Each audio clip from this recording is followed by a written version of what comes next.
The Berlin Conference of 1884 defined the configuration of Africa, which hitherto existed as a continent of multiple kingdoms and empires under native rulers. The conference, otherwise referred to as Congo Conference, regulated European colonization and trade in Africa as initiated by German leader Otto von Bismarck. The Berlin Conference is often called the scramble for and partitioning of Africa, as each of the imperial powers carved separate portions of the continent for themselves without recourse to racial and cultural identities and differences. 137 years after the Berlin Conference was held, Africa remains a legitimized playground for European nations that sought to exploit its wealth and resources and manipulate its human capital to promote trades and investments of Western powers. Western Spring Television identifies Berlin Conference as a major event in history.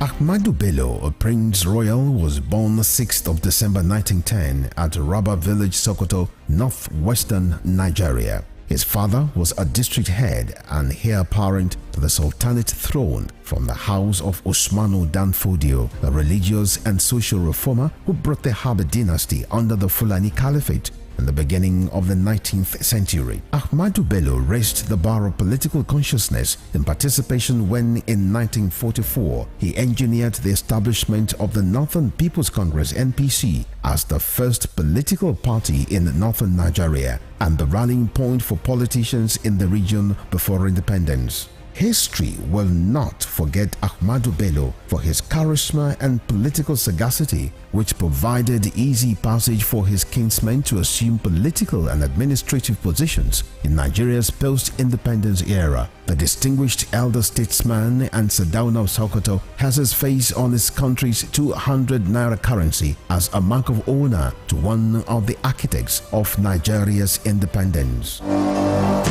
Western Spring Television identifies Ahmadu Bello as a watershed character in history. This iconic African presents the narrative of a man destined to exert an imperishable global influence in Western education. His was a story of a freeborn, captured and sold into slavery. He was born in Oshogun, a native Yoruba village near Iseyin in Okeogun axis of southwest Nigeria. Samuel Ajayi Crowther was the foundation student of Fora Bay College, Sierra Leone, the foremost university where the pioneer set of native Africans were educated. Samuel Ajayi Crowther's greatest contribution to humanity was his translation of the Holy Bible into the Yoruba language. The man who authored the Yoruba dictionary was also credited with the translation of English classic hymns into Yoruba and the Ekwere languages. Samuel Ajayi Crowther's private residence in Badagry, incidentally the first story building in Nigeria, is an archival museum dedicated to the memory of Africa's first bishop. Western Spring Television identifies Samuel Ajayi Crowther as a watershed character in history.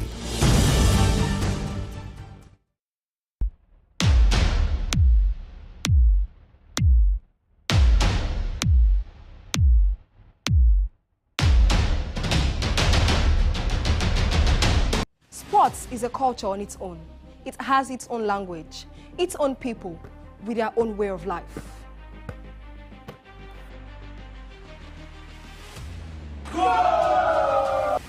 The world of sports is never void of actions, stories, dramas, and scandals.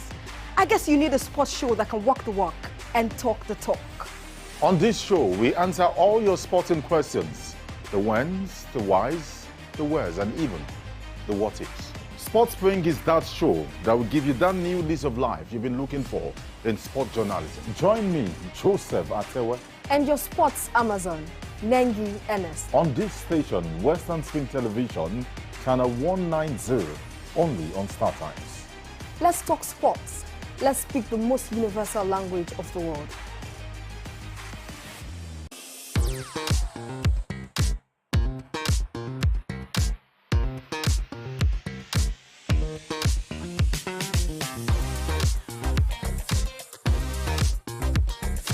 Turn it up! It's the Wild Wild West.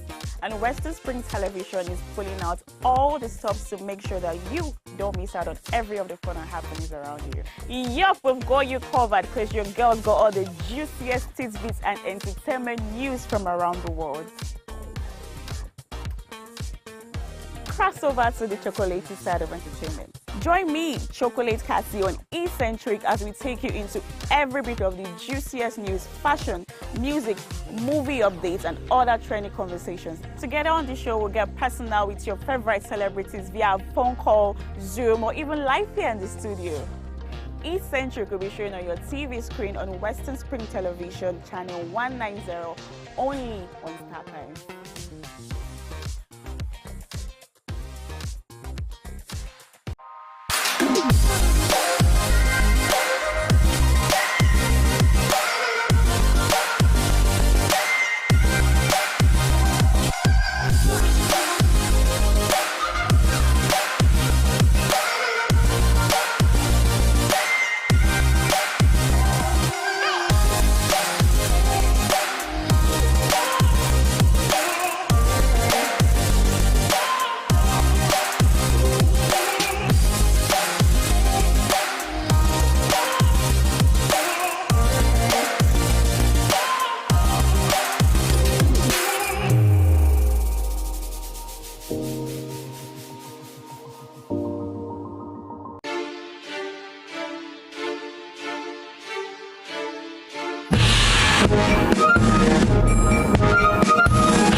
Western Spring Television, ours it is.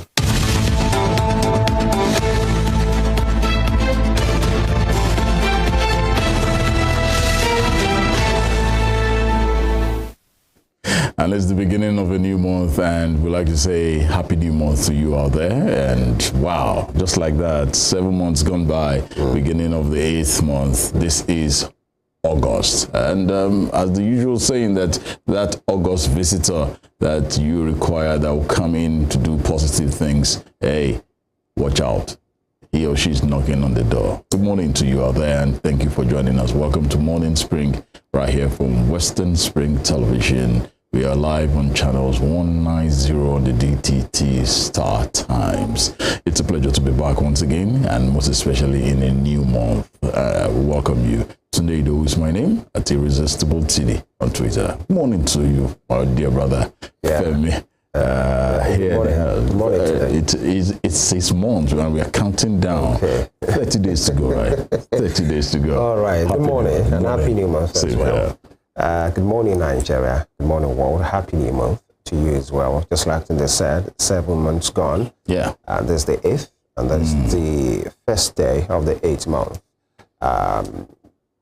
So many things to be thankful for, so many things to be grateful for. Absolutely. As we usually say here, first is about life.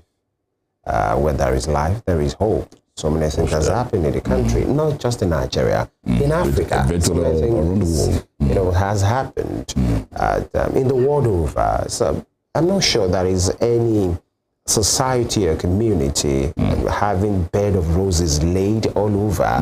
No challenge, everything is just going smoothly.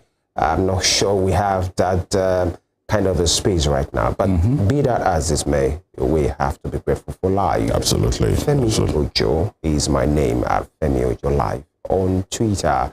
I will welcome you to today's program, Morning Spring, on Western Spring Television. Today is a very special day, not just because it's the beginning of the month, but going through what has happened, especially in the last 24 hours in our nation, Nigeria, that has to do with policy, that has to do with decision-making, processes, and of course, communication.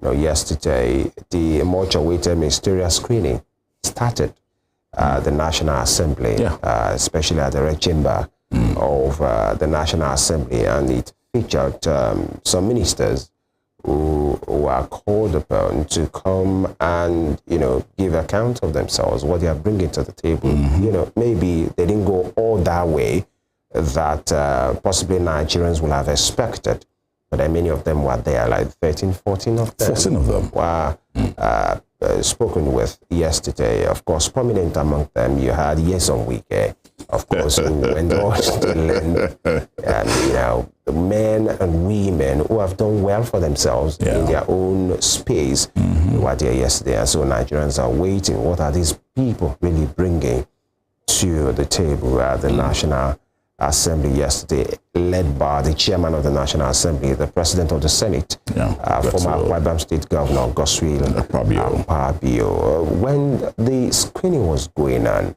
let me ask you, what was going through your mind?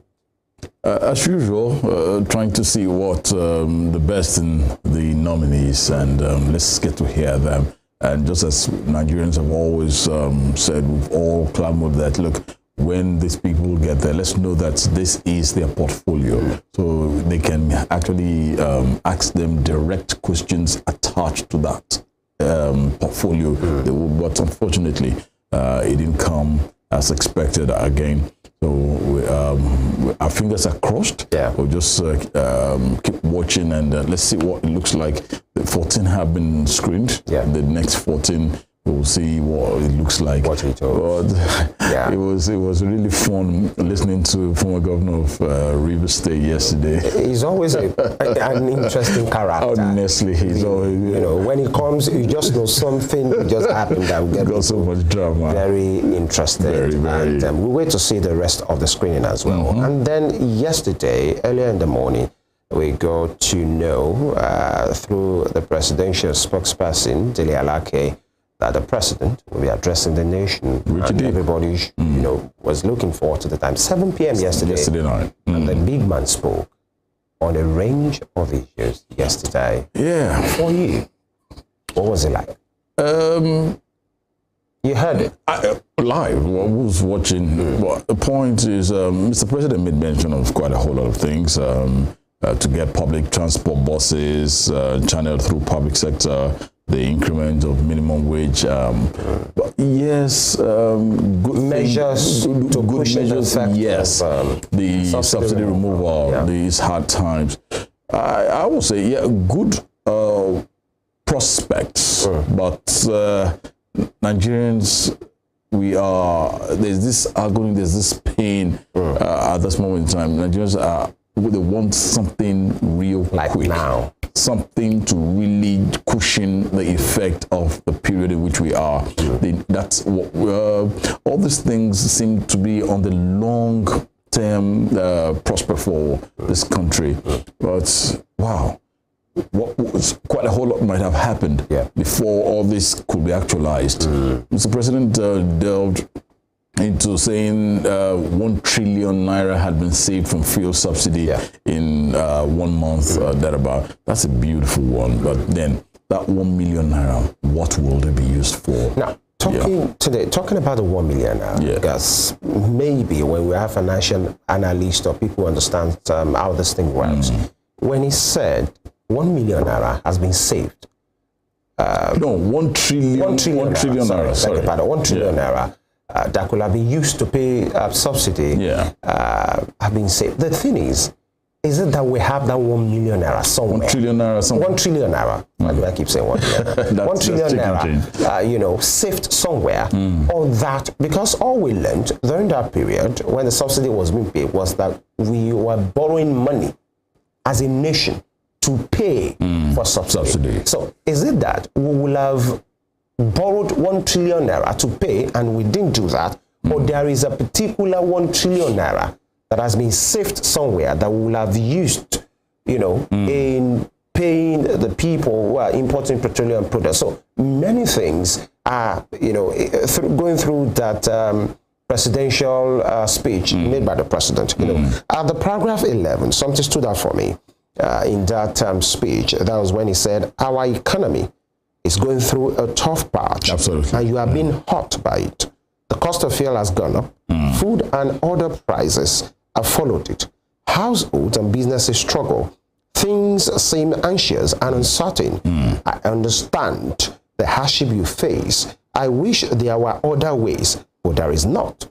If there were, I would have taken that route as I come here to help, not hurt the people and nation that I love.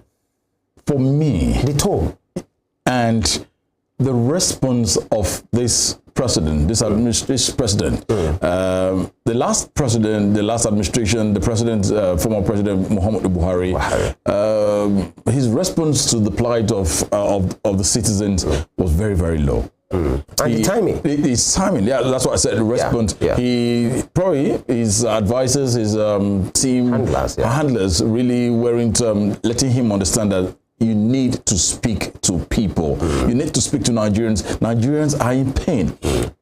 What Mr. President did last night, from me, I'll give him the thumbs up. Because as much as it's just like a father who the son or the daughter wants bread. And it's just like, look, I am coming. Yeah.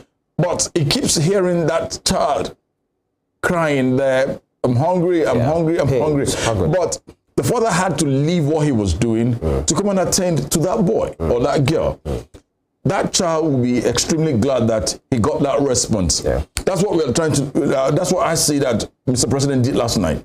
The response to the yearnings, most especially probably due to the fact that NLC have threatened a protest and what have you, it actually sprung him to life. Anxiety it's very palpable. So he had to. But be that as it may, we just hope that as much as they do the talking, let's get to see action follow this talk. And let's walk the talk and talk the walk. Because it's not just by talking. Coming to address us. People want to see the action. How is this happening? He has reeled out so many promises. Seriously. For me personally, talking about the tone, and just like you said, I think maybe, just maybe, President Tinubu might have taken a cue from the last administration, a good one this time around, that when things are going in a kind of uncomfortable way, you rather address it. Don't just, the former president, in all fairness, it seems until he's forced, people will be clamoring. Address your people, speak to your people. They want to hear. And then after some time, you get to hear some kind of reluctance and the tone. But, watching Tinubu speak yesterday, for me personally, spoke to empathy, really. But then you will walk the talk. Absolutely. You just don't have to say you are feeling it. People must see that you are doing things. All these things you have talked about, it must be done. Because at some point, people might say, okay, he's feeling it, he's with us. But then when the jungle matures, in the words of Festus Kayamo, the former Minister of State for Labour and the former the spokesperson for the campaign of the APC presidential team. We always say when the jungle matures, people will not eat the talk. They will not feel the talk. They want to see what is happening, and that will form basis of our discussion for this morning. You don't want to miss any part of this program today, because it's going to be a bumper ride. And then very shortly we go to the papers as well to see what is really happening today. All right, let's just take a break, and when we return, we'll hit you up with the papers, and we'll just try as much as possible, because virtually all the papers carry virtually the same story for today, and our guests are on standby, so we'll definitely just hit the road running at this moment in time. Thank you for staying with us, and we'd like to let you know that you can follow us on all our social media handles on Facebook, on Instagram, and Twitter. We are at Western Spring Television. Our channel on YouTube, at Western Spring Television, we are live, we are blazing on these handles. Please stay with us. We'll take a short break. We'll be back.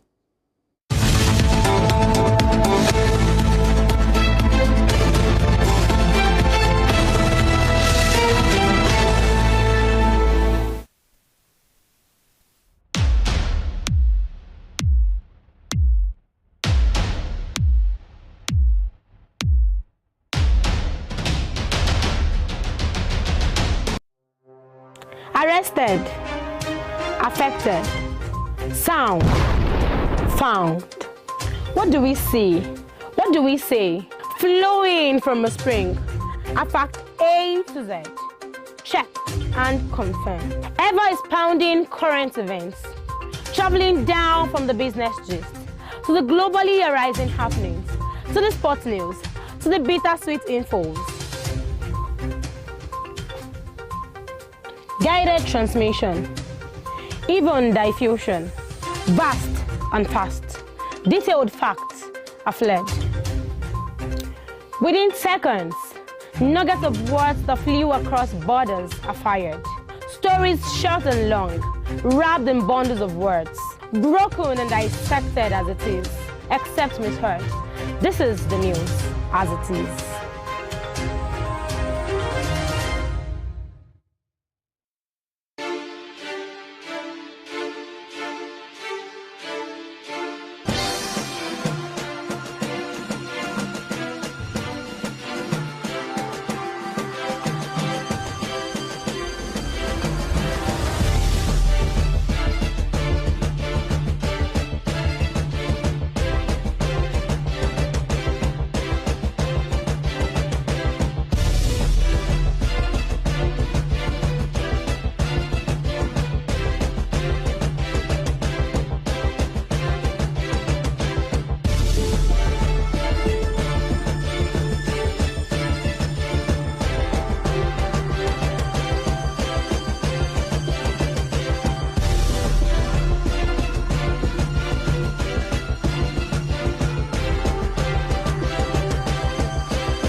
The 1914 Amalgamation Treaty is synonymous to the birth of Nigeria. Frederick Lugard, a British Army captain and an outlaw who struck gold in Africa, became the instrument used by destiny to make it happen.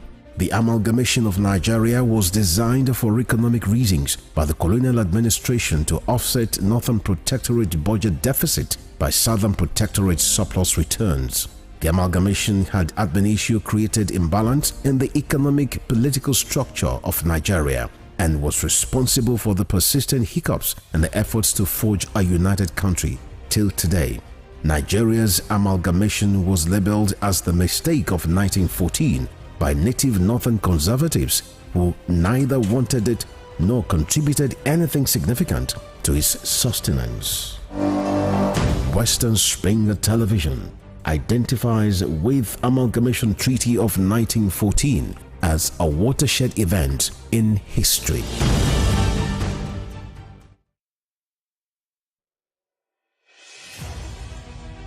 Can you imagine the feeling when you get your news as they break with facts and clarity?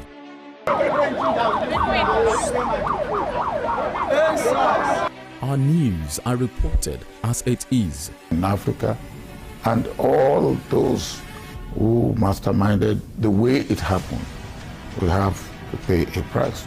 Enjoy Western programs, projecting culture and tradition to the world.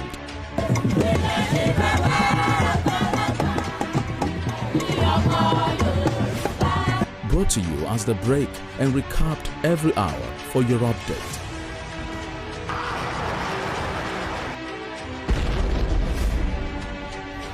You must never forget the sacrifices of the heroes of Nigeria's democracy.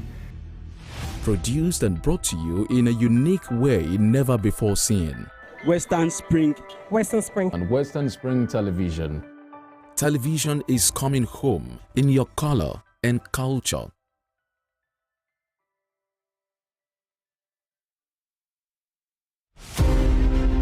Born Jeremiah Oyeni Obafemi on March 6, 1905, Obafemi Awolowo was a prime architect of Nigeria's independence and most consummate advocate of free education and social welfare in Africa's most populous nation. Erudite politician, thinker and philosopher, Awo was fondly addressed by associates and political colleagues brought his unique attributes to bear on governance in the defunct Western region. He administered as leader of government business and the premier between 1955 and 1958. Obafemi Awolowo's premiership witnessed pioneering in multi-sectoral policy initiatives and execution. The Western region under his administration paraded several enviable records. First television station in Africa, first real estate in Nigeria, first high-rise building in Nigeria, first modern sports stadium in Nigeria, first agricultural settlement in Nigeria, first modern civil service secretariat in Nigeria, and first industrial estate in Nigeria. His face is on 100 naira denomination as a mark of honor for his distinguished services to his country. Western Spring Television identifies Obafemi Awolowo as a major character in history.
There we go. Thank you, Mosinselli. Morning Spring is the program if you're just joining us. And wow, once again, for those who are just probably viewing us and watching at this moment, we'd like to say Happy New Month. I don't know, there's so much, something spectacular. August, I like that August visitor. And I hope it's not the debtor you're owing that will come and knock on your door in August. On a lighter note. Let's quickly check out some of the headlines making the rounds from the papers before we go straight to our guest who is on standby at this moment in time. But majorly what we will be discussing is they are very, very conversant with all the dailies this morning. From the Punch newspaper for today, the Punch newspaper has that big bold headline: subsidy pains. Labour insists on protest as Tinubu okays 500 billion naira palliatives, 3,000 buses. The writer associated to that story there says federal government plans wage increase, relief for MSMEs. Others resume talk with NLC today. NLC faults FG's reforms. Lagos slashes fares as protests rock Oyo and Osun State. We'll look at Senate screens 14 tackles nominees over age and tax. External reserves shed $167 million as Naira slumps further. And Tinubu decorates service chiefs. Generals pledge loyalty. Before I just probably leave this, Gallant Falcons pocket 1 billion naira. Reach World Cup 16, last 16. 1 billion naira. Which of the girls do I know amongst them at this moment? At least just to like have a rapport. Honestly. All right, that'll be all from the Punch newspaper. All right. To the Nigerian Tribune. The Nigerian Tribune for today on yesterday's national broadcast. It has these bold headline: salary review coming, 125 billion naira to energize MSMEs. Tinubu, with riders, approves bosses for tertiary institutions, removes restriction on student loans. Sanwo-Olu okays 50% fare reduction in BRT ride and water transportation. Now, still on the Tribune, key points in President's speech: government to spend 75 billion naira to fund 75 enterprises at 9% per annum interest rate in 9 months. So many key points there. But moving on, here, Senate screens Wike, IDOWU, Tunji Ojo, 11 others, sustains bow and go practice. Battle rages in states yet to get ministerial nomination. And in Oyo State, Oyo workers protest, lock secretariat. Demand palliatives, payment of salary deductions, leave bonus from the state come to round table. Only 2 months salary deductions owed. That's coming from the government. Osun CSO stage protest over non-provision of palliatives. There are pockets of protests going on in some states. It happened in Osun State, and of course in Oyo State and some states of the Federation as well. To the bottom street, mixed reactions trail Tinubu's address. Experts express concern on loan moratorium, role of other tiers of government, and other reactions there. But then to the side, Nigeria records 839 cases, 83 diphtheria deaths in a state. That's very sad. Very, very. PEPC, Tinubu, Atiku. The PEPC is the Presidential Election Petition Court. And Tinubu, Atiku, Obi to adopt final rating addresses today. And in Adamawa looting, police arraign 110. Okay, and we have a picture here in the middle.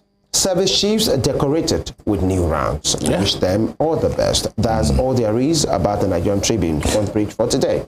All right, and yesterday evening, at exactly 7 o'clock yesterday evening, Mr. President Bola Ahmed Tinubu addressed the nation towards the effect of what is going down, the tension being raised, and most likely looking at ways to cushion the effect of this tension and the subsidy removal. Addressing the nation, there was quite a whole lot Mr. President said yesterday, and we'll be looking at some of these things Mr. President came out, and the policies, the measures to go about cushioning the effect of the period in which Nigerians are at this moment. And there were some very massive key points to that, to Mr. President's speech broadcast yesterday night. But let's just analyze this legally, and let's look at it as it has been stated. Joining us live via Zoom this morning. A legal practitioner all the way is on Zoom at this moment in time. We'd like to say good morning to Mr. FARUQ Abbas. Good morning, Mr. Abbas. Good morning. Thank you. Thank you for joining us. Thank you for having me. It's a pleasure to be here. Thank you. Let's look at let's first of all let's take your opinion. What do you make of Mr. President's broadcast last night? Before we go to the key points as to some of the things he made mention to come to pass very shortly. Thank you very much for your question. I think it's a great departure from what we've been used to in Nigeria under the previous president. You recall that whenever we had social issues or trending political issues or economic issues, we hardly heard directly from the president. The best we get is a press statement issued by a spokesperson. But the mere fact that we have a president who has decided to address Nigerians directly without any proxy, it calls for commendation. It's good development. And it also shows that the president also feels the pain of Nigerians generally, because there's so much pain in the land. And when you have your president coming up to speak to those concerns, even if you are not fully satisfied with the solutions profiled or how the solutions will be implemented, it will give you some form of a modicum of hope. Then regarding the suggestions, yeah, they seem pretty interesting. They seem very fundamental. But the concern I have is that implementation, it was a bit weak on implementation, on deliverables. Yes, we called some large numbers and gave a time frame between this month and maybe perhaps next year, March or so. But we didn't see concrete steps in addressing how those issues will be implemented. They were a bit vague in terms of yardstick for implementation. When he says he's going to fund manufacturing companies, about 75 of them, who is going to recommend these companies? How are we sure that they are companies that are actually into manufacturing? You know, in the past, we've had government bailout policies that will be targeted at politicians, or targeted at cronies who don't have any viable source of income or viable business endeavor, and you say you're giving them money, and the money can't really trickle down into the society. Then when you talk about supporting MSMEs as well, 125 or so, who selects them? How are we sure that you won't just go and pick your party members and give them this support? When you say you are going to buy 3,000 buses, when should we start expecting?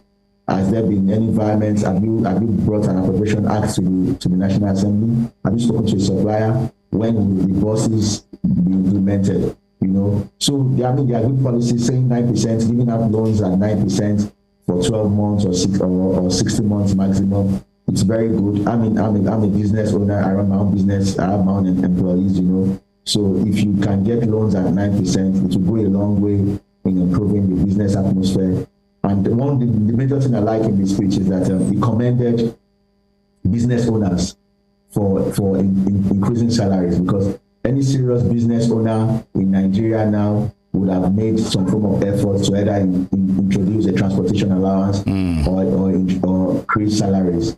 And most businesses, their income have not increased, but they are going the extra mile to increase their workers' salary. So the fact that the president recognizes that shows that you know that you can't come and stifle these same businesses with multiple taxations and all form of extortions or levies from local governments and various government agencies. You know, so by and large, I think it's a good one, but we now have to work on the fine details. How do we implement the various aspects that the president spoke about, and how can we bring in more beneficial policies? For example, now school fees. All schools in Lagos have increased their school fees. I mean, I have children who are in private schools as well, and the school fees was increased by almost 60%.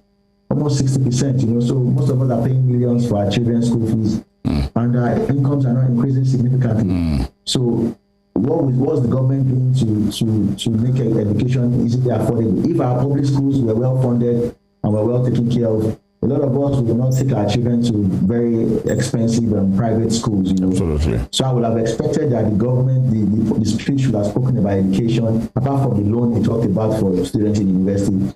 talk about how you can support private schools, since you know that the bulk of the middle class take their children to the private schools.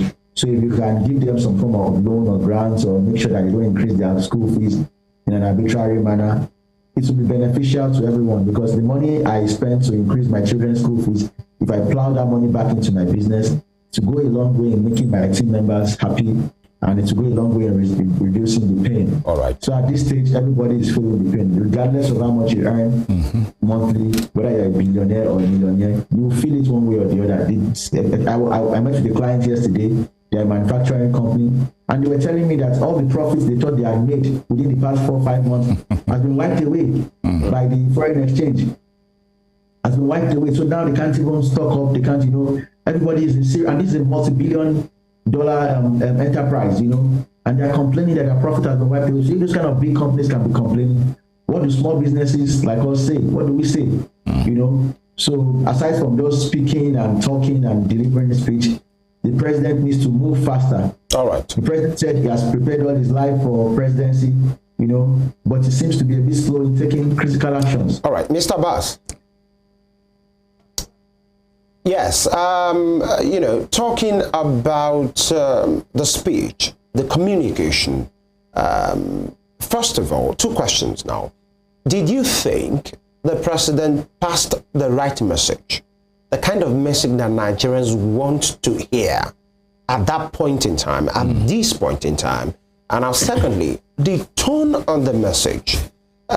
You might not be speaking for the generality of the people, but then in your own assessment, do you think that the president's tone resonate the kind of communication that he had with the people yesterday, the empathy, the sympathy, and the way he approached the issues, touching critical points? So did you think the president, yesterday as a speech, you think he passed the right message with the right tone?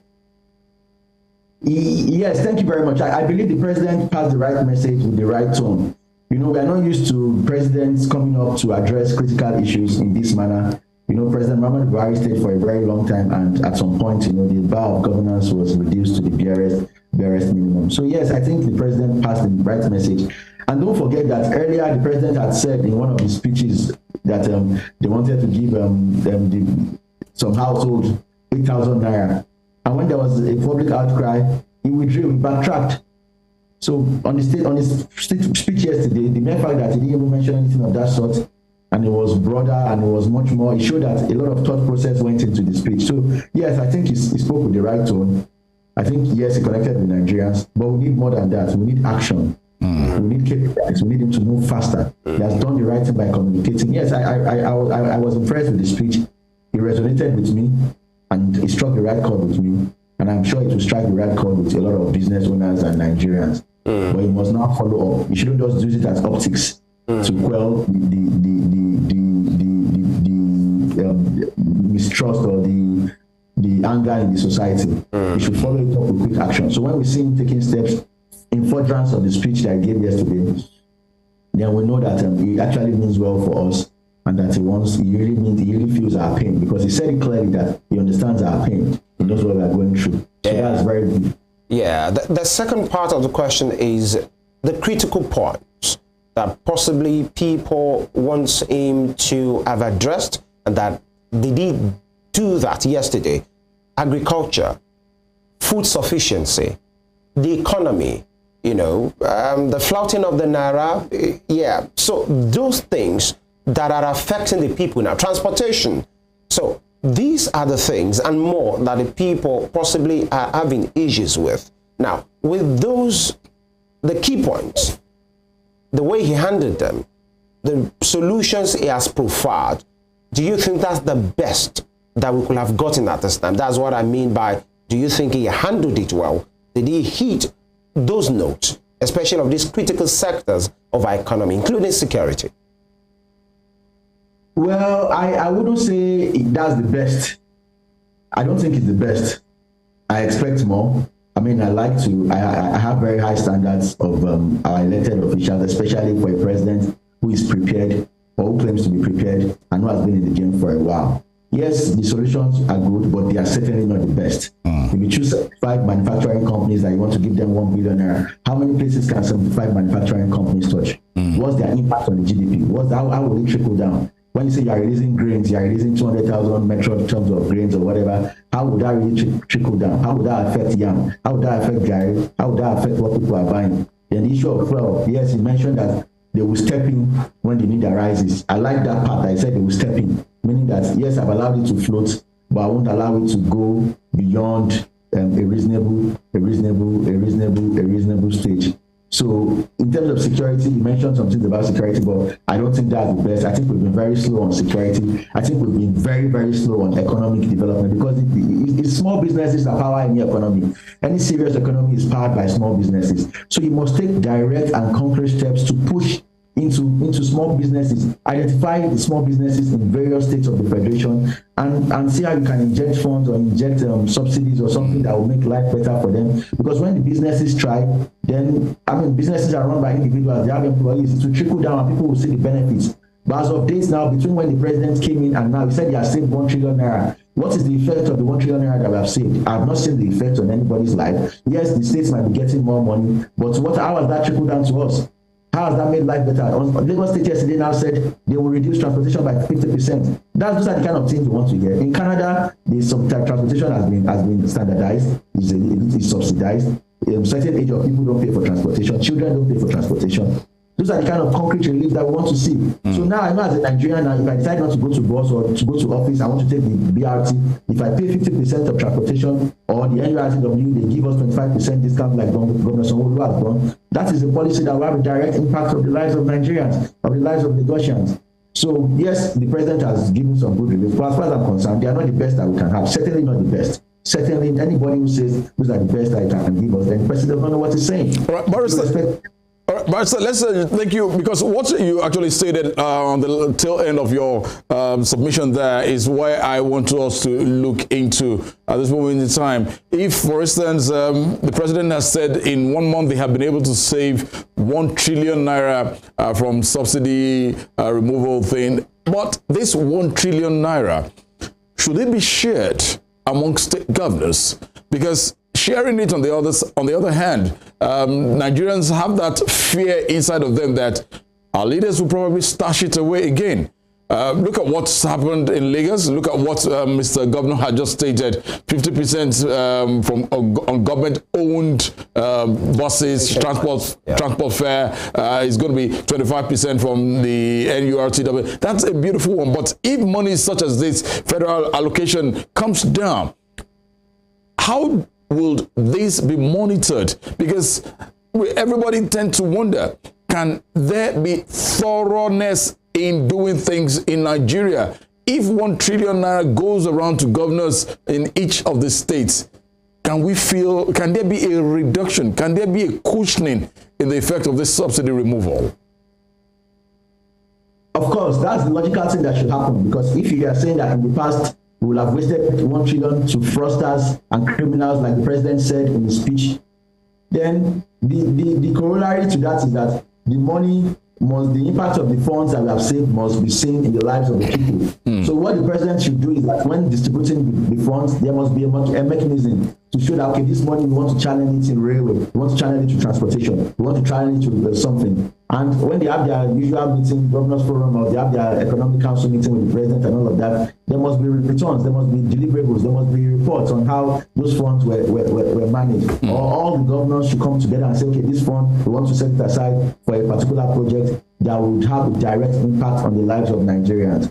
But if you just allow the governors to go and share it and allow them to say that, we'll come up with our own plan on how it's going to work out and all that, they're going to just embezzle the funds like they usually do, or they spend it on white elephant projects. I don't have any direct impact on the lives of the lives of the citizenry. We should have what we call participatory governance, in the sense that when you have money to implement a project, you consult the people, ask them what do they want, and do something that will impact them directly. You don't go and give the community that wants a school, you are giving them a child road that will not have any direct impact on them. Some communities need healthcare center. Some communities, maternity center, they need water, you know. So you should participate when you go to communities and ask them what they want, and you do what they want for them. It will even reduce the pressure on the government, because as some people are complaining, some will be telling you that no, the government has done something that has a direct impact on my life. You know, some governments will say they spent 22 billion, 7 billion on solar. The solar lights, is that what the people need?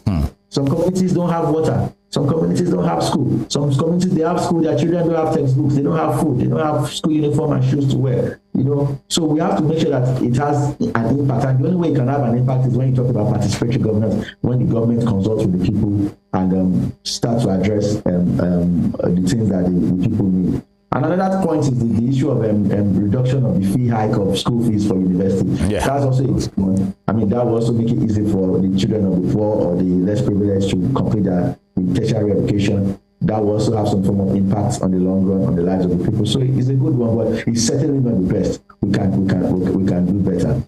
Looking at 1,300 nano businesses in each of the 774 local governments to get about 50,000 naira each, what do you make of that? Right step, or just one of those flamboyant talks? It sounds good, but my concern is that in the history of Nigeria, when they've been saying they want to give nano businesses this amount and that amount, I've not seen anybody that has collected that money. If I don't know of anyone, I mean, I know people very well. You know, so if at my level I don't know anyone who has received that kind of money, then I mean, this nano, whatever they want to share now, if it goes to the right people, fine. But in most cases, you just give someone somewhere that people don't know, or someone that does not have any business, and the money ends up in a beer parlor or with someone that will not be able to go and eat and all that. You know? So it sounds good. If you transparently, like I heard, I think one of the government officials said they can't rely on the data of the past government in terms of those who were giving all this their monthly allowance or whatever it is they call them, you know. So giving businesses 50,000 naira in the villages will go a long way in cushioning the poverty and the pain in the land. But the point is that the problem is that will these 50,000 naira, will it go to nano businesses, or to go to political hirelings and talks and supporters? That's the question we should be asking ourselves. So if they do it in a transparent manner, and we can see that on my streets in my village, somebody sells plantain, there's a organizer, he has collected the nano money, this one has collected, and we can verifiably see it, then we know that, okay, yes, this thing is working. When we don't see that you have shared something nano in my local government, and I don't know of anybody in my local government that has collected nano money, or whatever it is called, then, you know, it won't have any effects. All right, still with you. Yes, going through the speech, especially the paragraph 3 of that speech by the president, he said, for several years, I have consistently maintained the position that the fuel subsidy had to go. This was beneficial measure outlives its usefulness. He said, the subsidy cost us trillions of naira yearly. Such a vast sum of money would have been better spent on public transportation, healthcare, schools, housing, and even national security. But instead, it was being funneled into the deep pockets and lavish bank accounts of a select group of individuals. He went further to say this group had amassed so much wealth and power that it became a serious threat to the fairness of our country and integrity of our economy, the integrity of our democratic governance. To be blunt, Nigeria could never become the society it was intended to be as long as small, powerful yet unelected groups had enormous influence over our political economy and the institutions that govern it. The whims of the few should never dominate or dominant sway over the hopes and aspirations of the many. If we are to be a democracy, the people and not the power of money must be sovereign. Looking through this, Barrister, so many persons have been reacting, groups, associations, civil society organizations, and saying, now, what do we do with this information? You have said, okay, you have the fact that, speaking about the president now, the subsidy should go. We can't afford it as a nation.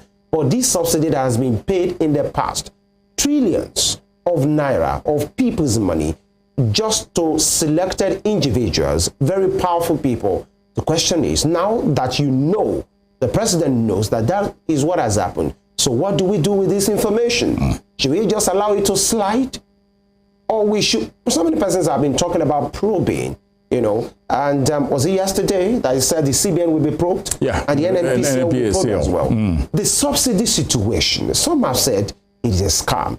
who are the persons collecting this money? The president has now come out to say, yes, there are few. So, Barrister, in your own opinion, what do we do with this information?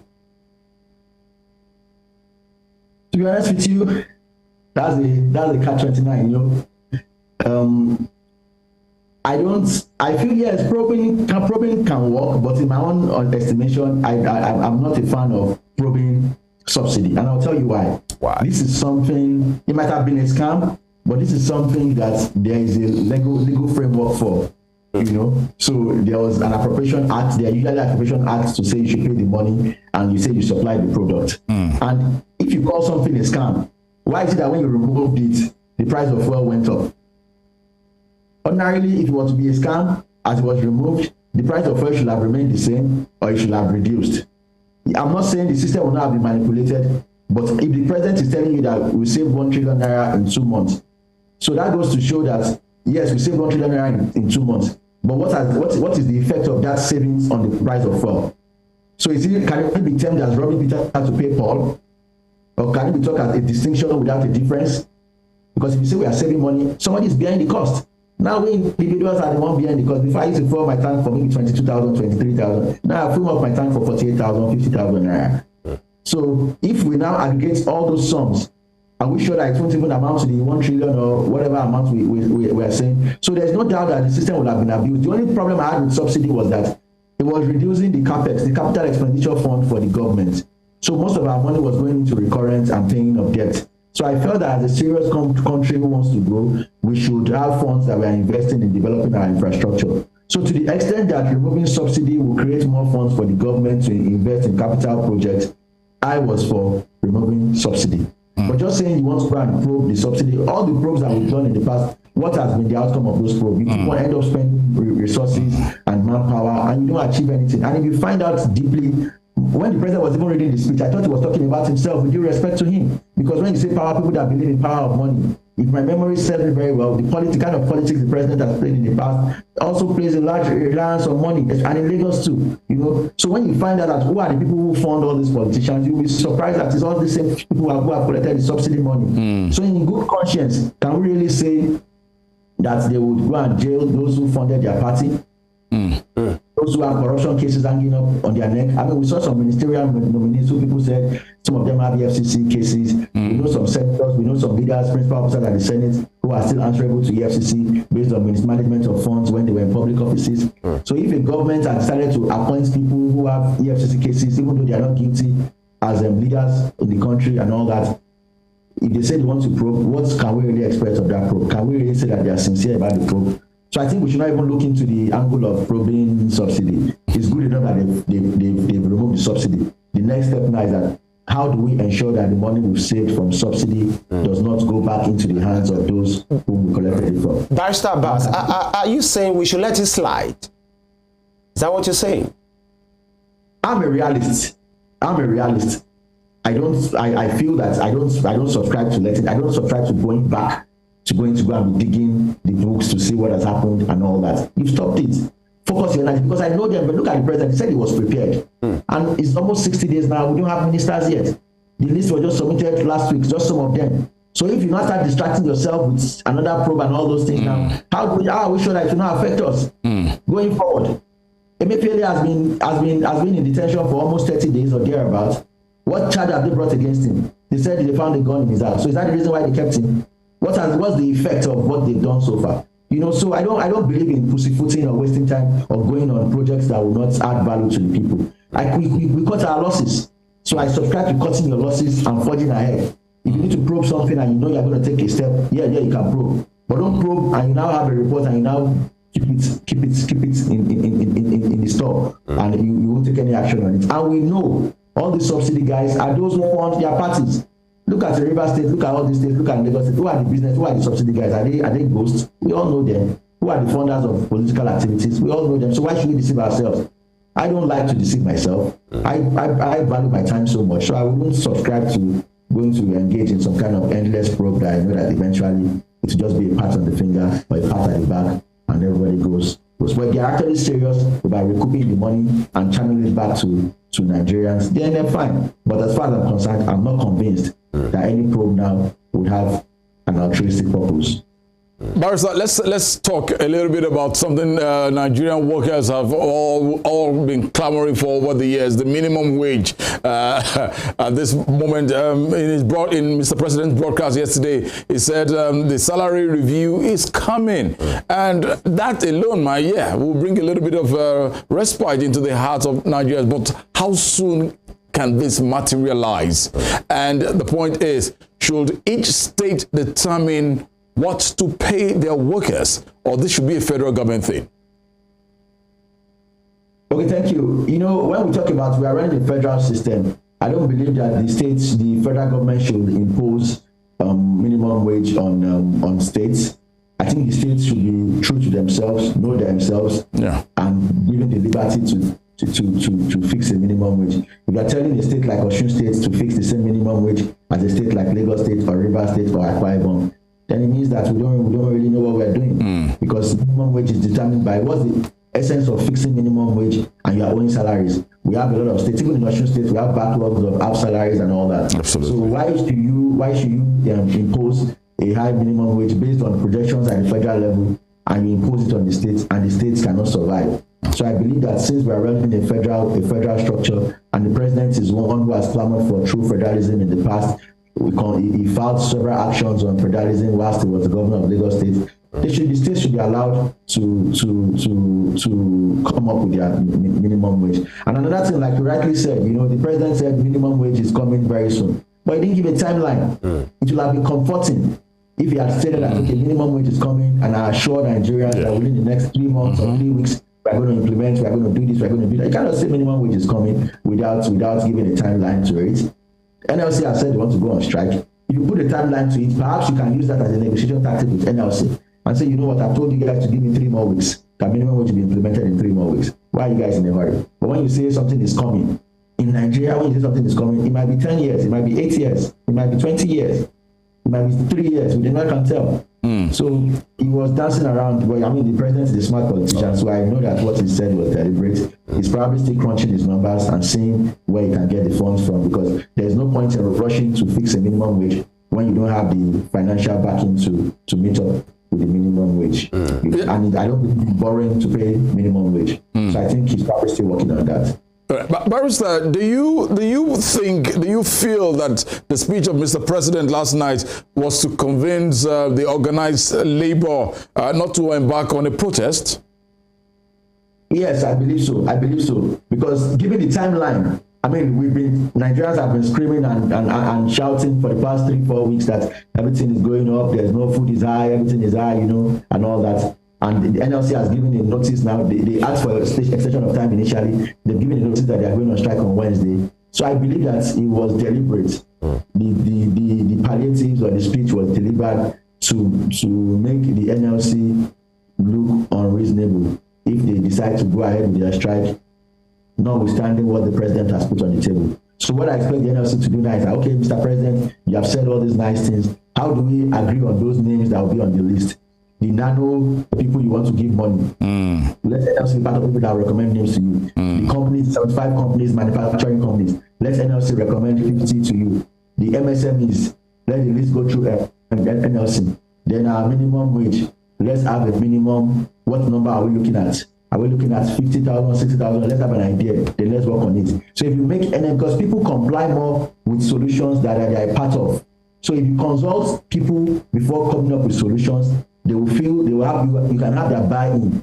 But if you issue it like fatwa, like Muslims say, or like a decree, or like an order, you wouldn't get the buy-in of NLC and Nigerians. But if the president, I expect that the president would have consulted the NLC leadership in coming up with his palliatives, you know, because the 8,000 naira they said they were going to pay to the households, it was very clear that it was not well thought out. It was a knee-jerk approach, and rightfully well, they withdrew it.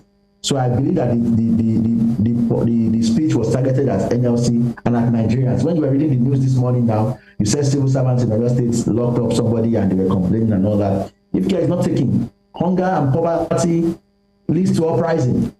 So it's a national security issue that must be addressed, because everybody is feeling the pain. People are leaving to Canada. People you don't expect to relocate from Nigeria are relocating. It's getting that bad. Even I was reading Business Day this morning. The editorial now is, how do we stop the brain drain?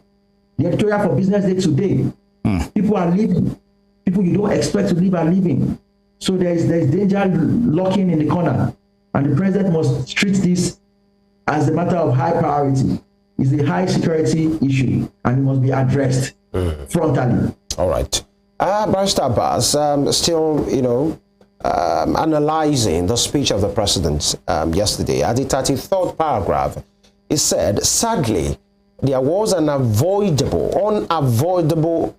lag between subsidy removal and these plans coming fully online. However, we are swiftly closing the time gap.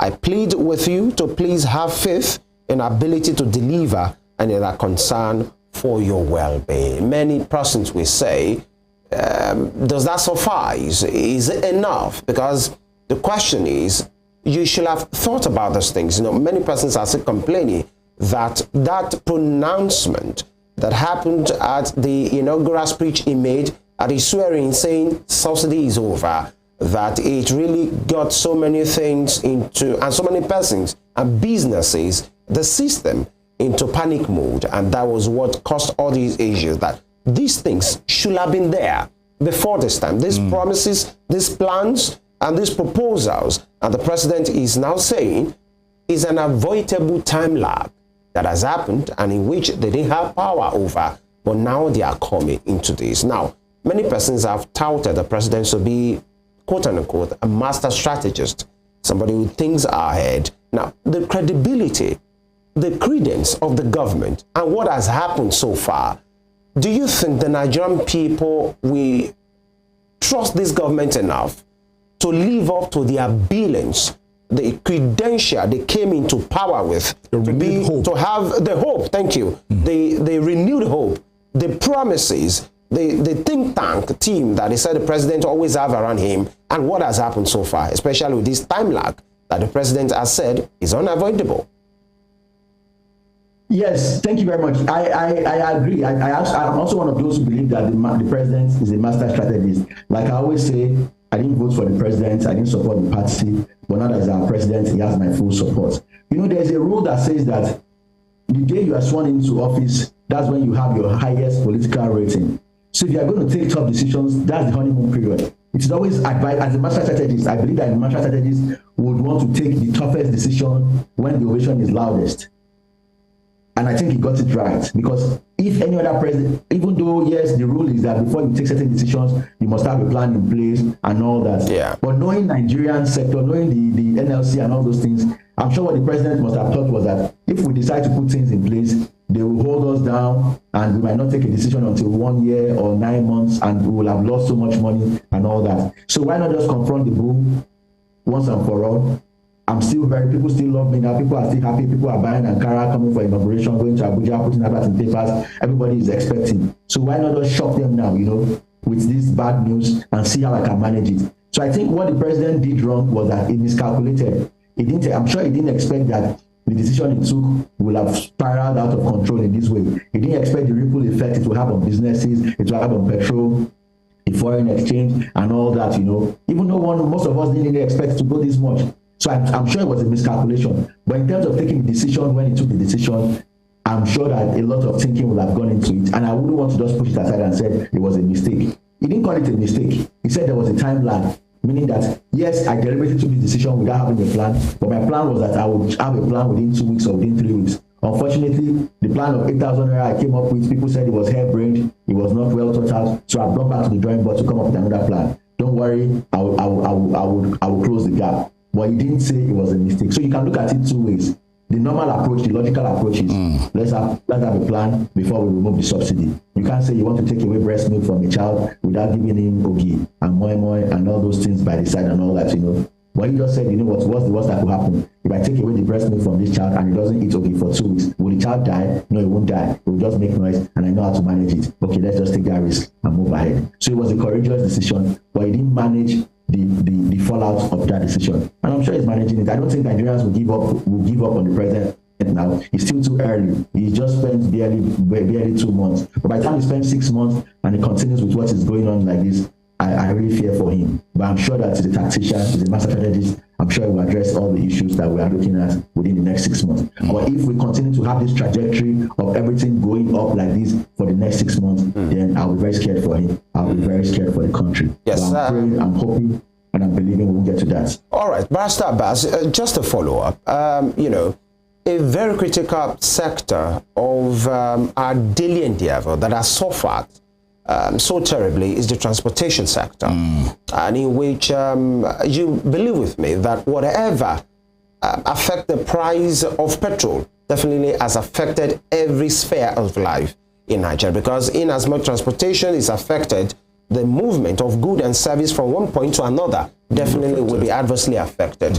And government, the president yesterday in his speech said, talked about the procurement of CNG powered buses, and that they are going to, using his words, the buses will be shared to major transportation companies in the state, using the intensity of travel per capita. Participating transport companies will be able to access credit under the facility at 9% annum and 60-month repayment period. And he speaks to where we started this conversation. Who monitors this thing? How does it get to the right source? Who projects? Who will submit the list? When you're talking about major transport companies, who are these ones? Is there a database to this? Your guess is as good as mine, by the way. But then, how do we, so that these things doesn't just end up just a mere talk, really, because people want to see what is happening. Some states, we understand, are rolling out their own palliatives, buying buses and the rest of it as well. But this initiative of the federal government, how does it trickle down? Who are these persons? Just like you have said countlessly on this program, so that it doesn't just end up being a political kind of statement and arrangement as well. Because this is very important, the transportation sector. Barrister. Yes, thank you very much. What we should have ordinarily is that, when the president issues this sort of speech, is like a part of my choice of words, is like an act or like a law, such that will now empower certain agencies to issue regulations. So as the president has issued this speech now, what I would have expected is that by this morning, if we had a cabinet in place, the Minister of Transportation will have been shedding more light on this, telling us how they plan to implement it, going around the country and dousing the tension. Like I said earlier, the president called some big numbers, gave some very nice policies and all that, without giving a work plan. And I don't expect him to give the work plan in the speech, but there must be follow-up now. If we have a Minister of Transportation now, the Minister of Transportation can start working and saying, okay, I've started meeting with the transport union in all the states. We are agreeing that these are the top companies, this is how we're going to do, We'll have been seeing actions going. So, but the fact that we don't have ministers yet would delay that. But I'm hoping that within the next 1 week, the ministers will be sworn into office and they can start working on implementing the president's idea. If there's anything we can see from this president is that he has an idea of what he wants to do. Unlike in the past government where a minister said, I didn't know anything about this sector when they appointed me, so I have to start getting professors and this to start coming up with a policy for me. Now, if we have ministers now, their job is going to be simplified because the president already has a framework he wants to do. So what he needs to do is, what, guys, this is what I want to do. Go and come up with how we need to implement it. So let's give them some time. I'm hoping that within the next 1 week or so, we will get the minute details of how the president plans to implement his policies. And I know the president is on his toes. I've been reading the Punch newspaper for the past 5 days or so, or 2 weeks. Their editorial are actually very critical of the government policy. I was wondering, and this is a new government. You guys are hard, but it's good. We need to put the president on his toes. So the president can't afford to go to sleep. He can't afford to take a nap. He can't afford to go and start partying or anything. We are watching him very closely because it's biting. The pain is biting everywhere. Absolutely. Like everyone, I'm feeling it. I'm feeling it. In fact, I told my wife recently that now I understand the reason why some people are going to Canada. Before, I always criticize people when they say they are relocating. I criticize them. I say, no, believe in Nigeria, believe in this. Of course, I still believe in Nigeria. I don't plan to go, and I pray I will never have cause to leave the country, But now I'm beginning to see the reality that perhaps we should not antagonize anyone who says he wants to leave, because everybody will have our pressure point is varies. So what I can take, some people can take. On my children's platform in the school, some of their parents were speaking pidgin English to be complaining about the increment. They were speaking English before, but they said, English, people will not understand what I'm talking about. And they started speaking pidgin English. That I'm sure so they were talking like, you could feel their pain. Anger, you know. So the president acts fast. So the president is the ministers that will come and start telling us who are these major transporters in Lagos, who are the major transporters in Osun State. Hope you don't go and give a politician or a supporter that will not, you know, you give somebody buses and they will go and sell the buses, and you will not. So many times the government will say they are issuing buses and you will not see the buses in circulation. You will not see the buses in circulation. So now, even you, Western Spring, you have a lot of work to do. Absolutely. Hold the government to account. Absolutely. When they say they are doing something, monitor them. Come on here, talk about the policies. Invite their ministers, invite their commission, invite their government office holders. And if they don't come on air, you go and start talking about inviting them, and they are not coming on air. They're not responding to us. Nigerians are leaders accountable. You don't hold them accountable. That's why they're taking us for a ride. We need to start holding them accountable. You say you will do this, you haven't done this. Why haven't you done this? And let's make it. We have to stand up. Nobody will make Nigeria better. We are the ones who will make our country better. Okay, but if we focus on they alone, then they will keep on riding us anyhow they like. Well, sir, we can't thank you enough, and thank you for your time. Thank you for your immense wealth of analysis you've been able to dish out this morning. It's always a pleasure, always a pleasure. But now, probably now that you're having a thought about probably relocating, please, I could just tag along. It's worth it. We need the Western States. You know, when the barrister was even saying he's feeling it. Oh, seriously? He used to feel his fair time with 22,000 and now it's about close to 50. We're all in the same shoes. And my thought is, so what becomes of others? The barrister is feeling it. It is well. Barrister, please, thank you for your time. Enjoy the rest of your day. Yeah, pleasure. It's a pleasure. Have a good one, guys. Thank you, brother. All right, it's the Morning Spring right here from Western Spring Television. We still continue with looking at the points, some of the key points from Mr. President's speech last night, and the proposed strike by the NLC, and one of such strike was here in Osun State yesterday. Hopefully we'll bring you the videos of what happened there yesterday, and we will get our next guest on seat to really help us out to analyze what is needed at this point in time. Please stay with us.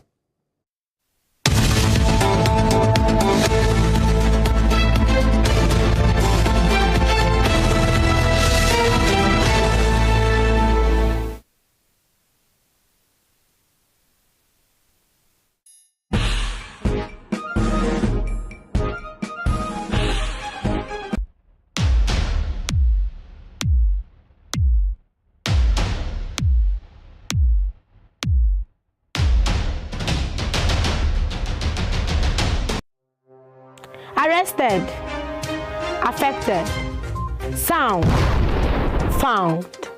What do we see? What do we say? Flowing from a spring. A fact A to Z. Check and confirm. Ever is pounding current events. Traveling down from the business gist to the globally arising happenings, to the sports news, to the bittersweet infos. Guided transmission, even diffusion, vast and fast, detailed facts are fled. Within seconds, nuggets of words that flew across borders are fired. Stories short and long, wrapped in bundles of words, broken and dissected as it is, except misheard. This is the news as it is.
The 1914 Amalgamation Treaty is synonymous to the birth of Nigeria. Frederick Lugard, a British army captain and an outlaw who struck gold in Africa, became the instrument used by destiny to make it happen.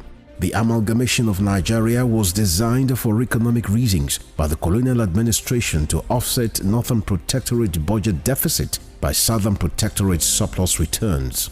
The amalgamation had ab initio created imbalance in the economic political structure of Nigeria and was responsible for the persistent hiccups and the efforts to forge a united country till today. Nigeria's amalgamation was labeled as the mistake of 1914 by native northern conservatives who neither wanted it nor contributed anything significant to its sustenance. Western Spring Television identifies with Amalgamation Treaty of 1914 as a watershed event in history.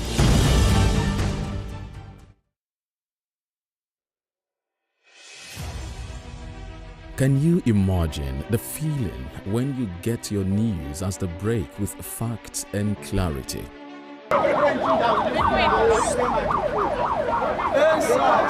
Our news are reported as it is. In Africa, and all those who masterminded the way it happened will have to pay a price. Enjoy Western programs, projecting culture and tradition to the world.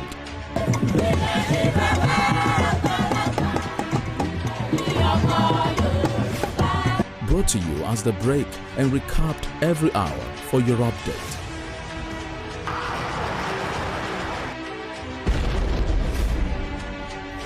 We must never forget the sacrifices of the heroes of Nigeria's democracy. Produced and brought to you in a unique way never before seen. Western Spring. Western Spring. And Western Spring Television. Television is coming home in your color and culture.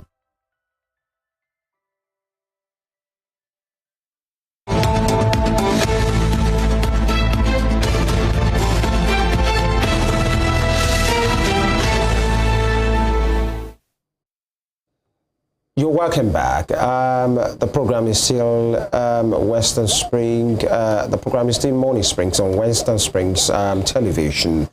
This is a program where we critically analyze issues of public importance, and that's what we do here Mondays through Fridays, 7 to 9 a.m. And at this time, you know, we switch our gears right now, and then we speak to the issues that has to do with us. As a people, of course, as Nigerians, and definitely, you know, Osun State as well. As a matter of fact, due to what is going on in town, the economic situation, subsidy removal, and everything, we have a report here, you know, that you need to see. And then when we come back, we get into the matter. Let's have the report. They thronged the major streets of Osogbo, the Osun State capital, to protest the hardship occasioned by fuel subsidy removal. The protest was led by the chairman of Osun Civil Societies Coalition, WAHEED Lawal, and other human rights activists who were joined by some residents of the state. Describing the protesters' rally against economic hardship, commercialization of education, non-provision of palliatives, hike in electricity tariff, and increase in price of fuel and security, amongst others, which has made life unbearable for the common man. Speaking at Olaya area of Osogbo, the terminal point of the protest, Ayo Ologun expressed his grievances as he ruled out the idea of fuel subsidy removal, which to him has caused more damage than good. What we are saying is simple. We are saying that subsidy is a fraud. Whether you want to coin it as whatever name you want to give it, palliative or whatever, we believe that subsidy in itself is a fraud. And our demands are simple. The people are suffering. The people are groaning. There is increase in poverty. The people and the poor can no longer breathe. We can no longer afford the cost of food. We can no longer send our children to school. Parents cannot even afford to move from one point to another. A lot of families are going to sleep hungry. We cannot continue in this manner and pretend that all is well. Likewise, WAHEED SAKA stated that President Bola Tinubu is not living up to the renewed hope expectations which he campaigned with. And we are mobilizing our people to say we can get it right. We deserve more. We deserve a life more abundant. You know, this government came in with a renewed hope. Hope 93 of MKO said abolition, said farewell to poverty. You understand? Now, the subsidy removal, the increase in tariff, the increase in food prices has already impoverished our people more. That is why we are asking government. It's not too much to ask. We deserve a better life. A nation as big as Nigeria, in terms of human resources, cannot be living in penury. That is why we are on the street today. And we hope this is a sustainable one.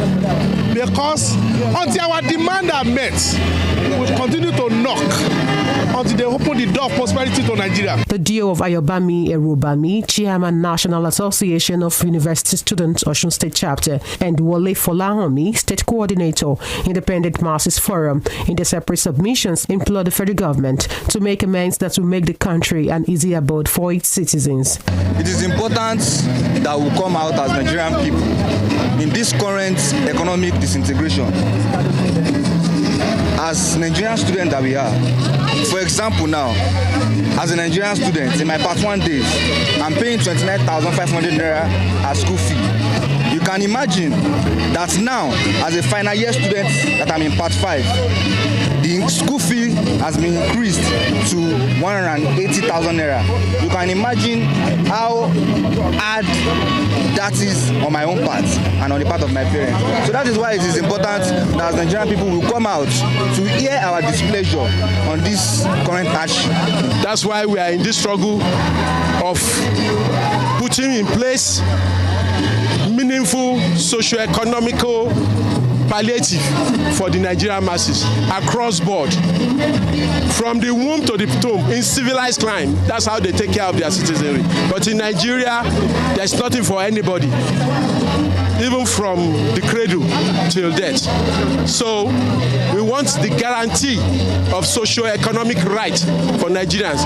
In this particular matter of palliative crisis of subsidy removal from petroleum, the president goofed because they should have put in place the palliative before the removal of subsidy. Another protest has been scheduled to take place on Wednesday alongside the workers, which is expected to have a positive effect. Olayinka Ali, Western Spring Television News. With our report, welcome Comrade WAHEED SAKA to the program today. Good morning, Comrade. Good morning. Good morning, Comrade. Good morning, my brothers. Good morning. We've seen the report. You've highlighted some of the reasons why you protested yesterday. First of all, I'd like to ask, who is the protest against? Or what is the protest against exactly? When I mean who, first, is it the federal government or the state government? Both. But directly to the federal government now, who actually hold the pulse, the votes of our Commonwealth. You understand that? So the federal government is the direct opponent of the people at the moment. You understand? So, but on a long term, we know states have a role to play too in ameliorating the pains and the pangs facing the people at the moment. But for yesterday was a mobilization rally to tell the people that we are with them, that we understand their pain, that we are in this together, that we say no to continue impoverishment of our people. So you need to see the faces of our people on the street yesterday. You pity us, you pity the country, that a nation like ours, you know, one of the greatest concern I had yesterday was when people were telling us that this is even worse than a BARR government. I nearly cried because I thought we have let that pass. But I keep pointing us to say that we'll continue to say a successive government is even worse than. Remember, in 2012, we did a protest against Goodluck Jonathan. And after that, people started praising Jonathan. Maybe because we have short memory. Maybe because the new pain is worse than the one that we have experienced. You understand? So, yesterday was a high opening for me as a person to say that our people are tired. Our people are seriously tired and they want more. They want better life. And it's not too much to ask. Definitely. Comrade, let's look at the president's speech yesterday. He made mention of certain things, yes. Most especially with the likes of this protest, the big protest being proposed by the Nigerian Labour Congress. Your society have come out to like, look, this is just an eye-opener. Something bigger probably will come up on Wednesday. What have you? But with what Mr. President came up with yesterday, his plans and ways to cushion the effect of what is going down right now, do you still intend going on strike, on that protest rather, on Wednesday? Yes, we intend. You know, like I said in that clip, I said, I hope just as an addition. Hasn't Mr. President addressed your demand and you replied about yesterday in that speech? No, he's not addressing it yet. Okay. You know, it's not enough to come on a live broadcast to say this is what I want to do. Okay. We want to see what you are doing. Yeah, that's part of why he came on air yesterday, to let you and I know that we are going to hold on. That we are going to make sure that the pains you and I are going through now will definitely be a thing of the past very soon.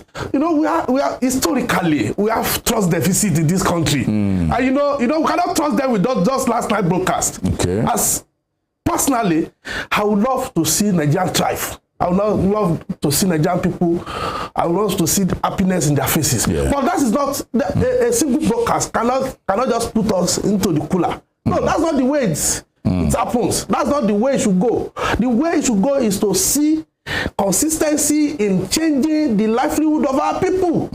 You broadcasted yesterday. Today, we're supposed to see something that you are doing. Does it work that way? Yes, that is. You see, the sweet way, they allocate money to themselves. The sweet way, they give themselves necessary things. Why can't they do the same way for Nigerians? There are critical things that they know they will. See, somebody said somewhere that if to say some other government, they will just call our bluff and tell us to go to places. It doesn't happen that way. You just turn your country into a state of anarchy. People are on the edge like this. They just need somebody else to teach them over. And at the end of the day, you will not have a country to call your own. See, some of us, yesterday was equally to challenge the current leadership of Nigerian Labour Congress to say our people don't trust you any longer.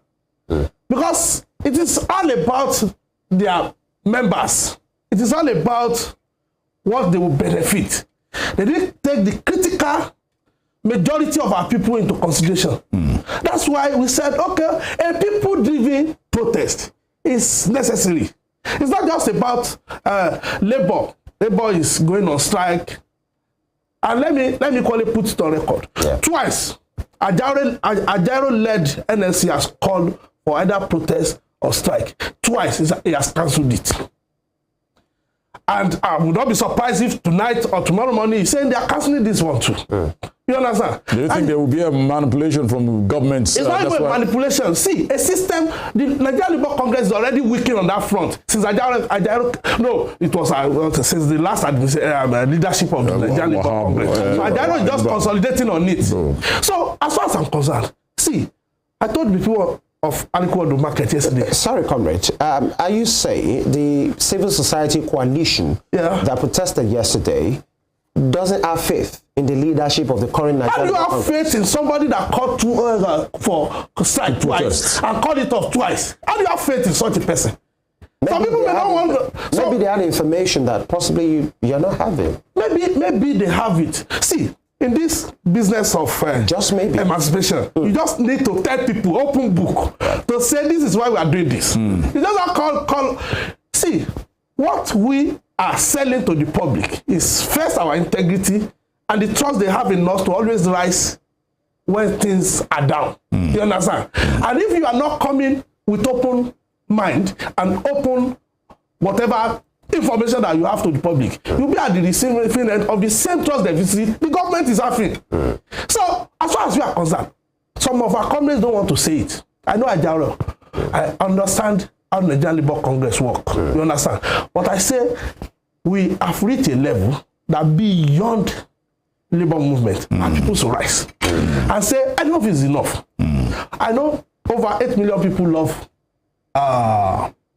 President Bola Ahmed Tinubu. They gave their votes to him. But I am saying there are other critical sects of our society that voted against him. All right. That say he can have a balance of those who love him and those who hate him in equal measure. So at this level, I call on him to do the right thing. It's not enough to say, I understand your plight. If you are not living my plight, you don't understand it. All right, comrade. Only those who wear the shoe understand where it pinches. Comrade, because of time, we really have to run. But let me ask you these questions. The civil society coalition that protested yesterday have highlighted the issues. You've spoken enormously about the challenges. The question is, what exactly do you want? Does the coalition want? What we want, I said it. I said it's not enough to have a good life. It's not too much to ask for a good life. That's what Nigerian people want. You see, let me tell you this. A vegetable seller I was addressing them at Alikon Market, and I was coughing, and the woman said, "Hey, go, listen me." Keep saying it because that woman understand that is at the receiving end. And look at the way I saw what Mr. President did last night, and I will tell you what he did. Yes, please. He tried to double cross the protest. Oh, so you think what Mr. President, the speech was to convince organized labor not to go on strike? Oh, you didn't. If you don't read that body language, critical sect of our society have been double crossed. To that, it's not just labor. The student movement have been double crossed. You understand? To say we are giving you boss to confer yourself. Polytechnic College of Education, they have already removed some critical element of our movement. Yes, but comrade, these are things that are needed at the various institutions to cushion the effect of this subsidy at this point in time. Where were those shopping buses? See, I just came in from Saudi Arabia, and I will tell you what I observed. There is a bus. You know, Saudi Arabia have an enormous wet too, like Nigeria, but they put it into their system. If you are in a hurry, you can take taxi, but there is free buses everywhere in Saudi Arabia. It's not because they increase or remove subsidy. You understand? It's a sustainable effort to say this is what we are doing. It's not enough to say we are giving student movement buses. How would they manage those buses? How? How do you want them to manage it? Sustainably, a government in Saudi Arabia is managing public transport. Ours will always transfer our responsibility, or irresponsibility, whatever you want to call it, to private hands. And at the end of the day, what do private hands want? They want more money. They want to increase their own profit, and our people will be at the receiving end. Sustainably, over the year, you will see government, state government now, giving bus to transport workers. You know, they are not doing it because they want to ameliorate the people's plight. They are doing it because it's a political tool. When they want to use it, they use it maximally. You understand? But the current arrangement, and I will tell you, if this country will thrive after this, because it has shown that successive government will do small palliative and we're back to level 0 at the end of the day. If they will sustain it, it will be government driven. You understand? And economists will come on here to say, no, this government have no business in business. And I will tell you, even the super capitalist economy, they still have inputs in critical sector of our society. Of their own society. Our own society, we transfer the responsibility of having fuel now to Dangote. We transfer the electricity to IBDC and all those small. You understand? which to date, none of them had one single value, except extorting our people. And that is why we are saying government have every business a business. You know, comrade, that's why I asked that question. In clear terms, 1, 2, 3, how do you think this situation should be handled? Yes, I'll tell you why. Each geopolitical zone, if this government wants to, if you can do that in sustainably, each geopolitical zone should have a modular refinery. If you can use our money for Dangote to build his own refinery, you know, he got that money from CBN. They know how they pad all those things. They thought we don't know, but they understand that. CBN even said he got some loans from them. Some loan. It's not even some loan. They know the key loan of that refinery is from CBN. You understand that? You don't want to talk about it. Yeah. But for now, let them build modular refinery in each geopolitical zone. Let the southwest one satisfy the fuel yearning of the southwest and other region like that. That is the first thing. The first thing is it will not only satisfy them, it will even create jobs. So you have used one stone. One stone to kill two birds. So as for me, they know what to do. You understand? But one thing that is, but it's the coalition that is making a demand. Yeah, and we are talking especially about these removal of subsidy and the pains it has brought. Yes. Now, what step do you think the government should take? Because the president addressed this, and obviously you are not buying it. See, there are things that I bought from those speech. Okay. You understand? But one of those things is, how do you address it? You want to pump 50 billion into cultivating rice. Who get that money? So he has promised that part of what is the speech yesterday is saying about 1,300 nano businesses to get 50,000 yeah. See, the register. He has highlighted his own. Highlighted is easy. The registered that we were using, you remember, even during COVID, yes, in fact, certain ministry, other humanitarian and that woman, were feeding our kids when they were at home. You understand? That was pure corruption. You understand? But what we are saying now is that on a short term, you know, you need to help people more. But in longer term, we need to find a sustainable way to address our fuel issue. Once you transfer it to Dangote completely, you know the implication. We did it on cement. Comrade, the president has stated quite a whole lot of measures to cushion this period of this after the subsidy removal.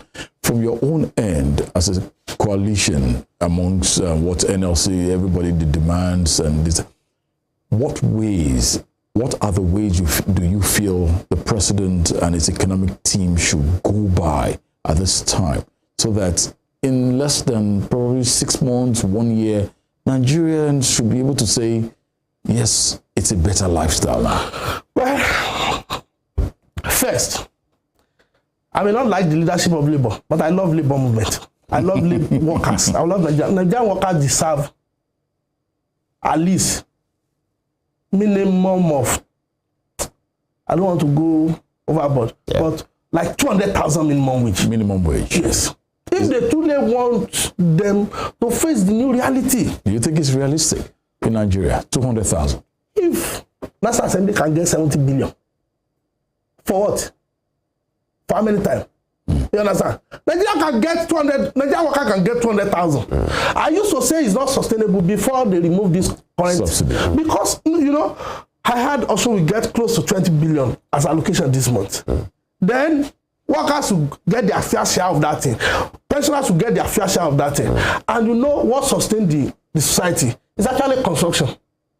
Because if a contractor collects 5 billion today, within 1 week, that money go back into the society. Because they will buy material. They know if they don't buy it immediately, it can even that money will not be able to manage that contract again. So it goes into the society. So sustainably, they must keep, and you know we have an area of where to construct the country.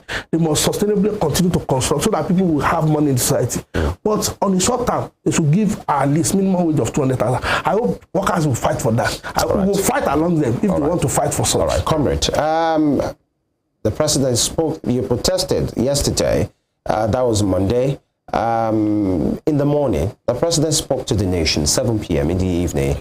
And you have promised that you are still going to continue the protest on Wednesday. Now, these issues that we talked about have been addressed, although possibly that's not the best way for you. No. The coalition, civil society coalition, are they still going to go ahead with their protest tomorrow? Yeah, some other states are still joining anyway. You know, Edo State started this. Yeah. You understand? So, and we gave them 1 week ultimatum. Our last press conference gave them 1 week. That 1 week ultimatum was why we ended our protest yesterday. Now, I'm sure, and the Hawk Active movement is saying we are having the protest tomorrow. You understand? To keep mobilizing our people. You understand? If after this month we didn't see a reasonable change, and this has nothing to do with us. You know, somebody needs to follow this up. All right. We have somebody to hold Mr. Responsible. President. All right. Yeah. Thank you, so comrade. For the want of time, really have to run. Comrade White SAKA. Thank you. I want to really appreciate your comment this morning and speaking to these issues as well. And we hope Nigeria will be great in time. As well, and this will be the convenient point for us to anchor on the program Morning Springs on Western Spring Television today. Please do well to join us on all our social media platforms and of course on our YouTube page as well. Hopefully, God willing, we see you tomorrow. FEMI is my name. Tunde. No doubt about that. The midweek edition will be tomorrow. We'll be back, God willing. I want to say a big thank you to the entire transmission team for being a part of this wonderful show. And once again, to all our guests, Barrister FARUQ, ABASS, Comrade WAHEED, SAKA. Tunde IDOWU is my name. See you tomorrow.